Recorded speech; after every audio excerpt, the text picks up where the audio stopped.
जंगल में एक हिरन का बच्चा घास चर रहा था। अचानक वहां एक बाघ आ धमका। हिरन का बच्चा जान बचाने के लिए बरगद की जड़ के नीचे घुस गया। उसे पकड़ने के लिए बाघ भी जड़ के नीचे घुसने लगा। हिरन का बच्चा तो वहां से भाग गया, किंतु बाघ जड़ों के बीच में उलझ गया। उसी समय एक किसान वहां से गुजरा। बाघ ने उसे जड़ से निकालने की प्रार्थना की। किसान ने कहा, मैं तुम्हारी मदद नहीं कर सकता। तुम विश्वास करने योग्य नहीं हो। तुम आज़ाद होकर मुझे ही मार डालोगे।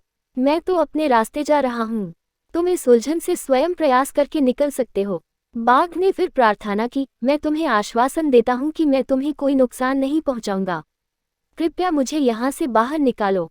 किसान ने गंभीर सोच विचार किया और फिर उसने जड़ों का निरीक्षण किया।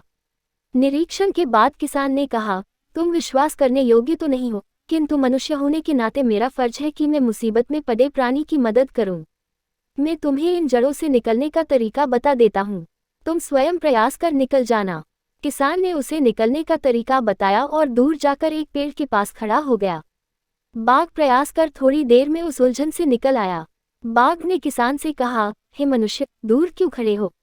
मेरे पास आओ। किसान बोला, तुम आज़ाद हो गए हो, अब तुम अपने रास्ते जाओ और मैं अपने रास्ते जाता हूँ। अचानक बाघ के तेवर बदल गए और बोला, मैं कल से भूखा हूँ। मैं तुम्हें खाकर अपनी भूख शांत करूंगा। बाघ हमला करने की मुद्रा में आया तो किसान अपनी जान बचाने के लिए तेजी से पेड़ पर चढ़ गया। बाघ पेड़ के नीचे आकर खड़ा हो गया। पेड़ पर चढ़कर किसान बोला, मुझे पता था तुम विश्वासघात करोगे।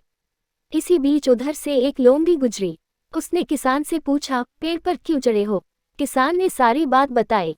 किसान की बात सुनकर लोमड़ी बोली, अरे मूर्ख, यह हमारे जंगल के राजा हैं। एक बरगद की जड़ में राजा फंस ही नहीं सकते। तुम झूठ बोल रहे हो कि तुमने इन्हें बचाया है। किसान के बहुत कहने पर लोमड़ी बोली, यदि तुम सही हो तो एक बार फिर देखते हैं कि राजा साहब कैसे फंसे थे। बाघ भी घमंड में आकर मान गया। वह बरगद की जड़ों के बीच चला गया। लोमड़ी ने फौरन किसान से कहा, इसे अब जड़ों से बाहर निकलने में कुछ समय लगेगा। अब तुम तेजी से भागो और यहाँ से दूर निकल जाओ। किसान पेड़ से कूदा और तुरंत तेजी से भागा और दूर निकल गया। सार यह है कि जो सदा से बदनाम और विश्वासघाती रहे हों, उन पर विश्वास करना ज्यादातर मौकों पर ठीक नहीं होता। इंसान को अपने जीवन में विश्वासघाती और बदनाम छवि वाले लोगों से बचना चाहिए। विश्वास उन्हीं पर करना चाहिए जो साफ छवि के हों और भरोसेमंद हों।